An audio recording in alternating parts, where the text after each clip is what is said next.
જય સ્વામી મિત્રો, આપનો ખૂબ ખૂબ આભાર. ખૂબ સરસ કોમેન્ટ કરી રહ્યા છો, ખૂબ શેર કરી રહ્યા છો, ખૂબ લાઇક કરી રહ્યા છો, ખૂબ સબસ્ક્રાઈબ કરી રહ્યા છો. આપનો ખૂબ ખૂબ આભાર. જય સ્વામિનારાયણ. જો આજ વાદળા જામી ગયા છે બધીએ. સુરજ દાદા દેખાતા નથી પૂરા. આપનો ખૂબ ખૂબ આભાર. જય સ્વામિનારાયણ.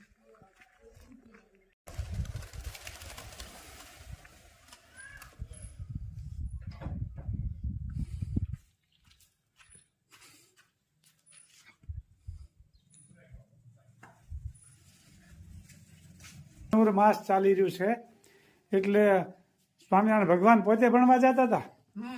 ભગવાન ભણવા જતા હતા નિશાળે, એની માટેનો નાસ્તો આ કહેવાય છે. સુખડી બનાવે છે. ભગવાન પોતે ભણવા જતા હતા ને ત્યારે આવ્યું, ત્યારે ભક્તિ માતા આવો નાસ્તો બનાવી દેતા હતા. અત્યારે ધનુર્માસ ચાલી રહ્યો છે એટલે આનું ખૂબ મહત્વ છે આનું. ત્યારે સ્વામિનારાયણ ભગવાનને આવો નાસ્તો બનાવવાનો ખૂબ જ આનો મહિમા મોટો છે આનો. એટલે અત્યારે મહિલા મંડળ તો ભક્તિભાવ વાળા આવું બધું કર્યા જ કરતા હોય. એટલે આ બદામી કલર નો થાય ત્યાં સુધી શેકાવા દેવાનો. બરોબર છે. પછી ગુંદ નાખવાનો. હા હા. પછી ગોળ, પછી ટોપરું ને પછી સૂટ. બરોબર છે. એટલું બધું ભેળવાનું છે ભાઈ. ખાસ નોંધ લેજો.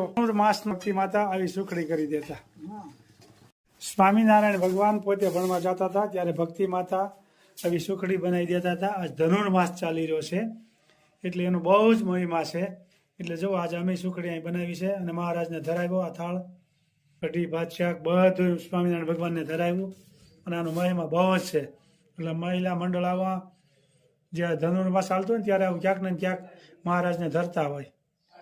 ખૂબ સરસ બનાવ્યું. શું કામકાજ ચાલી રહ્યું છે સોડામાં? ભાખરી બનાવશું, જીરું, ભાખરી મત મસાલો આવે છે, નમક અને મોણ. પછી આ તળીને ખાવાની, ઘીમાં તળાય અથવા તેલમાં તળાય. એવું છે. હવે ભાખરીની સિસ્ટમ બદલી છે હવે.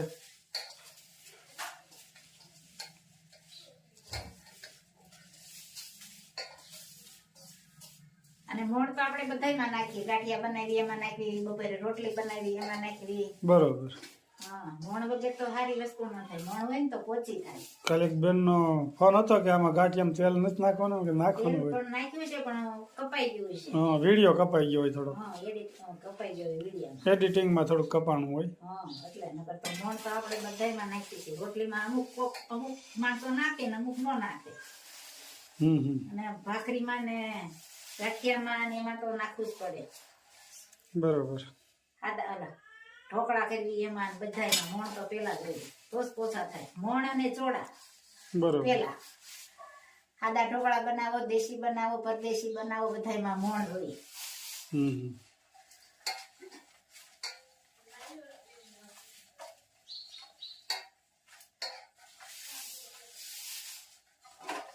મસાલા ભાખરી છે ને જીરું ને નમક. ઠીક, જીરું ને નમક.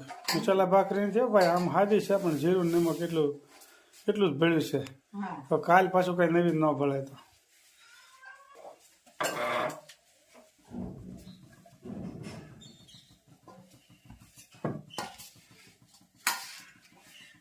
ભાખરી તળવાની હોય ને તો થોડીક પતલી બનાવવાની. તળવાની એમ ને? હા હા, તળવાની. બરોબર. ઘીમાં તળાય અથવા તેલમાં તળાય. બરોબર. એટલે થોડીક પતલી બનાવવાની. ભાખરીની સિસ્ટમ આખી જુદી છે ભાઈ. લોઢીમાં તળવાની આવે, એનો સ્વાદ જોરદાર આવે એમ. દિવસે દિવસે પ્રગતિ થતી જાય છે રસોડાની.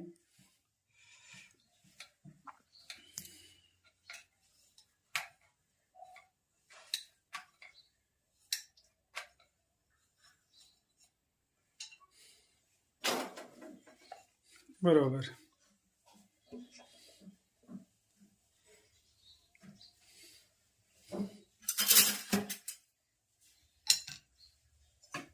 ઘી નાખવાનું, તેલ?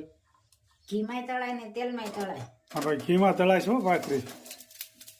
જુઓ, ચોખ્ખું ઘી.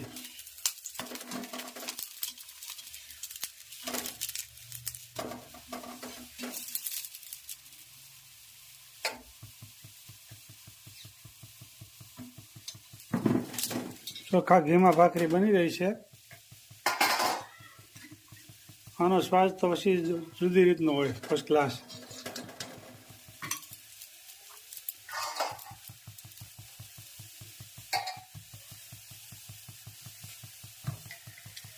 ભાખરી સડી રહેશે, જમવા માટે પધારજો. જય સ્વામિનારાયણ.